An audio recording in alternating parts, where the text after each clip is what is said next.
Hello guys, welcome back to my video. Jamo here, bringing you the next episode of my BPL review series. And this time around we are reviewing the most recent round of games that were played just after the fourth round of the FA Cup. And the featured game, very tough, because there was absolutely no outstanding game until I saw Leicester City versus Liverpool, a game that ended 2-0 to Leicester. Crazy game, really. Vardy scoring both goals and getting an absolute banger down the back of the net. Mahrez with the absolute beautiful pass. And it's a 25-yard strike over Mignolet's head from Riyad Mahrez's long ball pass. And what a ball it was. What a strike it was. What a striker he is. And again, that meant that Leicester maintained their 3-point lead at the top of the Premier League table. I really want Leicester to go all the way and win it now. We all know that. Arsenal 0, Southampton 0. Arsenal could have quite easily won this if it wasn't for Fraser Forster. He's obviously been out injured for quite some time. He's come back, played 4 games and had 4 clean sheets, saving all 12 shots that he's had at him. Absolutely phenomenal keeper. Along with, obviously, in the England running, of course, for the Euros, you've obviously got Joe Hart, Fraser Forster, and obviously Jack Butland as well. So it'll be a tough call for the England keepers this summer going to the Euros in France. Nothing more to say about Arsenal Southampton. Norwich 0, Tottenham 3, sorry. Dele Alli getting on the score sheet once again, this time in the second minute. Not quite a 25-yard volley. But Kane scored twice as well. Give Tottenham a comfortable win to try and push themselves up the table and secure their place in the top 4. To play in Champions League football next season. Probably, as we obviously can tell, probably at the expense of Chelsea. Sunderland 0, Manchester City 1. Aguero getting on the score sheet this time around once again. And this obviously the day before this game, we had the transfer deadline day. And a massive bit of news regarding Manchester City. We all know it, obviously, but Manuel Pellegrini announcing that he is leaving the club at the end of the season, meaning that Pep Guardiola will be his successor, as he is also leaving in the summer, but he's leaving Bayern. And I'm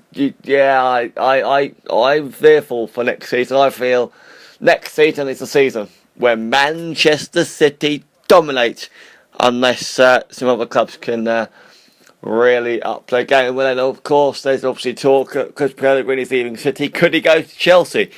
So very interesting indeed. West Ham 2, Aston Villa 0. Jordan Ayew getting himself sent off with only just under 20 minutes played.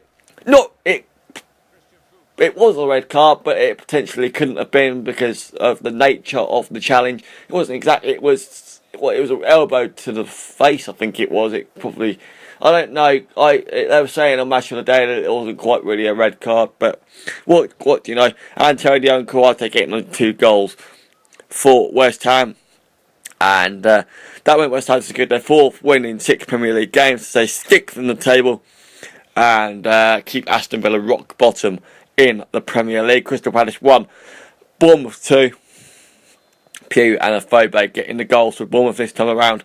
So Afobe proving to be a fantastic striker since signing for Bournemouth a couple of weeks ago from Wolverhampton Wanderers.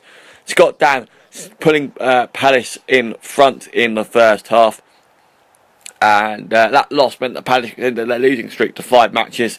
And not ideal. Manchester United 3, Stoke City 0. Was this the game where Manchester United had absolutely managed to go in and turn the corner, despite beating Derby in the FA Cup fourth round 2-1 away at their stadium? I don't quite know what. The iPro.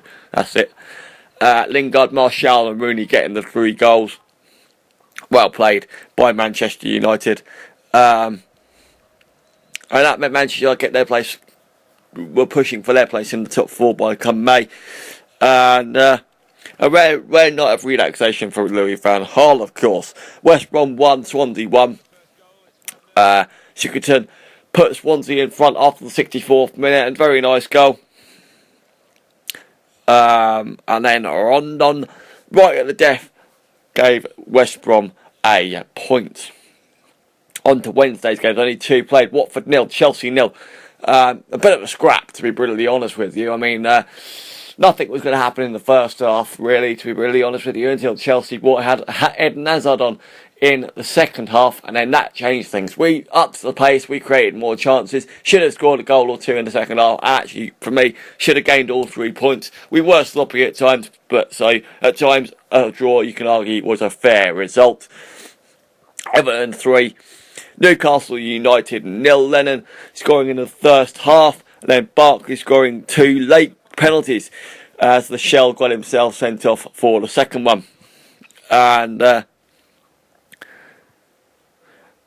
that meant that Everton secured their first home win in the league since November. Absolutely crazy stuff from Everton. So that will do for today's BBL review, guys. Thank you very much for watching. In terms of the next set of fixtures coming up, in the calendar, we have Manchester City versus Leicester, a top 2 clash in the Premier League on the Saturday, the 6th of February. Well, excuse me. Didn't see that coming, Jesus Christ. Aston Villa versus Norwich, Liverpool versus Sunderland, Newcastle versus West Brom, Stoke versus Everton, Swansea versus Palace, Tottenham versus Watford, and then the late game is Southampton versus West Ham. On Sunday, it's Bournemouth versus Arsenal and Chelsea versus Manchester United. So thank you very much for watching, guys. Like, comment, subscribe, and I will see you in the next episode soon. See you later.